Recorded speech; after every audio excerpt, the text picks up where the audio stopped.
Ça fait déjà 30 ans, et au moment où on s'apprêtait à célébrer le 30e anniversaire de la Charte de la langue française, la décision de la Cour d'appel à l'encontre de la loi 101 est venue nous rappeler que rien n'était gagné définitivement. Il faut nous battre continuellement ici au Québec pour défendre la Charte de la langue française et ne jamais céder un pouce.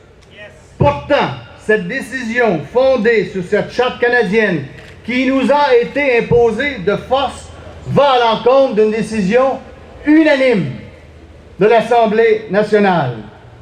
Le Canada voudrait dicter à la nation québécoise ses lois à propos de ce qu'il y a de plus fondamental pour nous, notre langue. Vous savez, on a reconnu au Parlement canadien la nation québécoise. C'est un plus parce que les ambassadeurs nous disaient, société distincte, on ne sait pas trop ce que ça veut dire. Nation, c'est clair pour eux. On a un territoire, nous sommes une nation, il nous manque le pays, et on va y arriver.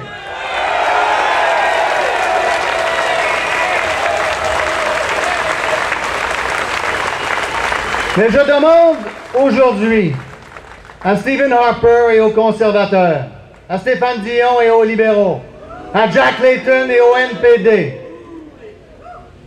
eux qui ont connu l'existence de la nation québécoise, ça ne doit pas rester symbolique. Qu'ils disent clairement, aujourd'hui, que la langue de cette nation, c'est le français. Qu'ils disent aujourd'hui que d'aucune façon des institutions canadiennes et fédérales ne doivent entraver le français au Québec, ne doivent affaiblir la loi 101. Ça ne doit pas rester symbolique que cette reconnaissance de la nation. Cela a des conséquences, des implications. Et ce qui est au cœur de cette nation, c'est la langue française, notre langue. Or, je leur demande de se prononcer, de dire clairement que c'est à l'Assemblée nationale et à elle seule de décider de toutes les lois concernant la langue française, et à personne d'autre.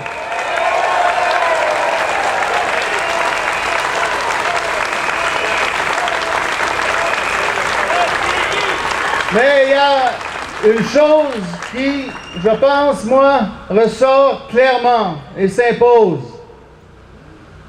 C'est que tant qu'on n'aura pas un seul Parlement, l'Assemblée nationale, pour décider de toutes nos lois, on ne pourra pas protéger le français et faire en sorte qu'il s'épanouisse. Et voter toutes nos lois, ça s'appelle la souveraineté.